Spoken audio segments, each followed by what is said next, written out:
నీ పేరేంటి నాన్న? Rajesh the great. ఈయనేంది రాజా ది గ్రేట్ సినిమాలో రవితేజ లెక్కన మారిపోయి రాజేష్ ది గ్రేట్ అని పేరు పెట్టుకున్నాడు? Okay Google navigate to optical shop.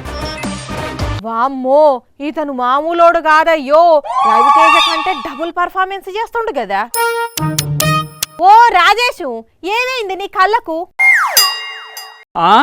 నీకు వార్త దేనప్పుడల్లా నీ కళ్ళల్లో కాకులు పడవా, నీ కళ్ళల్లో గద్దలు పడవా అని తిట్టినావు కదా. కాకులు గద్దలు పడిచే నా కళ్ళు ఇట్లా అయినాయి. నిజమేనా? నిజమేనా అంటే నిజంగానే పోవాలని కోరుకుంటున్నావా? మోకాల మీద ఒక్కటి ఇచ్చిందంటే తలకాయ మీద నా శౌరం కింద పడిపోవాలి, శౌరం కింద పడిపోవాలి. మోకాలు మించి కొడితే తలకాయ మీద ఉన్న సబరం ఎట్లా పడుతుంది? అంటే నీ తలకాయల మెదడు మోకాళ్ళలోనే ఉంటది కదా. ఇగో బాగుండదు చెప్తున్నా, అయినా ఏడికి పోతున్నావు? అద్దాల షాప్ లో 1 కిలో మటను, అర్ధ కిలో చికెను, 1/2 కిలో బోటి, చటాకు తలకాయ ముక్క, 2 లివర్లు ఎక్స్ట్రా అయ్యండి. ఏం మాట్లాడుతున్నావయ్యా? ఇదే నాన్ వెజ్ అమ్మే దుకాణం అనుకుంటున్నావా ఏందా? అద్దాల షాపు. మరి అద్దాలు అమ్మే షాపులో అద్దాలు కాకుండా ఇంకేం ఉంటాయండి? ఏం కావాలి సార్ అని అడుగుతున్నారు.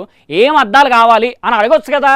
ఏమో నేనే తిరకాసు అనుకుంటే నాకంటే పెద్ద తిరకాసు లాగా ఉంటాడా? చెప్పండి సార్, ఏం అద్దాలు కావాలి? కళ్ళద్దాలు కావాలి. కళ్ళద్దాలు కాకపోతే కాళ్ళకు పెట్టుకునే అద్దాలు ఉంటాయంటయ్యా ఎక్కడన్నా? జోక్ చేసా. నీ కళ్ళు కనపడకపోయినా ఎటకారం కాస్తంత ఎక్కువగానే ఉందా? ఎవరికి కళ్ళు కనబడవు? అమ్మో, నీ కళ్ళు కనపడతాయా? అయినా కూడా ఇంతసేపు ఎందుకయా కళ్ళు కనపడినట్టుగా యాక్టింగ్ చేసావా? సర్లే అవన్నీ పక్కకు పెట్టు, కానీ నాకు రే చీకటిలో కూడా కనబడే మంచి కళ్ళజోడివయ్యా. రే చీకట్లు అంటే ఎట్టా ఉండాలా? రాత్రికి రాత్రి ఇసుక అక్రమ రవాణా చేస్తారు కదా, వాళ్ళని పట్టుకునేందుకు కావాల్సిన అద్దాలు కావాలి. ఓయమ్మ, నేను ఇప్పటిదాకా ఎన్నో రకాల అద్దాలు అమ్మాను కానీ ఈ ఇసుక అద్దాలు ఏందయ్యా? నాకేం అర్థం కావడం లేదా? నీకు తెలియదు కావచ్చు, ఆయన నాకు కూడా చెప్పడం సరిగా రాదు. మన వర్మ సార్ అయితే కరెక్ట్ గా చెప్తాడు. ఆయన చెప్పిన అద్దాలు ఇవ్వండి చాలు. ఇక్కడ రోజుకి 200-300 లారీ ఇక్కడ నుంచి ట్రాన్స్పోర్ట్ వెళ్ళిపోతా ఉంది. పోలీసుకి ఎలా ఉందంటే కొంచెం రాత్రుల్లో రేజీ ఇక్కడ కనపడదు. ఆ గ్లాసెస్ అయ్యి మరి కల్పించాలి. అది విన్నావా? ఆ అద్దాలు ఇవ్వయ్యా, ఒక 10-20 జతలు ఇవ్వ, ఎందుకైనా మంచిది. అవి తీసుకెళ్లి నేను వర్మ సార్కి ఇస్తే, వర్మ సార్ వాటిని తీసుకెళ్లి పోలీసులకు ఇస్తే, ఆ అద్దాలు పెట్టుకొని పోలీసులు ఇసుక అక్రమ రవాణాను అడ్డుకుంటారు. పాపం ఆ అద్దాలు లేక పోలీసులు ఇసుక అక్రమ రవాణాను అడ్డుకోలేకపోతున్నారట తెలుసా?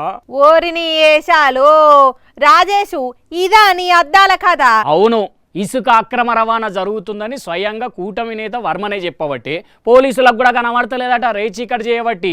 అందుకే ఈ స్పెషల్ అద్దాలు కొంటపోయి వర్మకిస్తా, మంచి మార్కులు కొట్టేస్తా. నడు నువ్వు నీ అద్దాలు. ఆయన పిఠాపురంలా ఇసుక అక్రమ రవాణా దందా ఫుల్లుగా నడుస్తున్నది అని చెప్పేతందుకు, పవన్ కు జలకిచ్చేతందుకు అట్లా మాట్లాడుంటాడు. అగో, వాళ్ళు ఒక్క కూటమి లీడర్లేనాయా పవన్ వర్మ? కొద్ది రోజుల నుంచి పడతలేదట ఇద్దరి నడుమ, ఎవ్వరి క్యాడర్ వాళ్ళదే అన్నట్టున్నది. మీదకి చూడనే కలిసి ఉంటున్నారు గాని లోపట నిప్పేనట, అస్సలకే పడతలేదు. అందుకే ఇట్లా వర్మ ఇసుక దందాను బయట పెట్టిండు. మరి ఇంత ఘోరంగా ఇంత బహిరంగంగా ఇసుక దందా నడిస్తే పవన్ ఏమనలేడా? ఇసుక ఫ్రీ అని చెప్తున్న చంద్రబాబు ఏమనలేడా? ఇదేం దోపిడి? ఏమో ఇక అది వాళ్ళకే తెలవాలే, పబ్లిక్కే తెలవాలే గాని నువ్వైతే చక్కగా ఇంటికి నడు.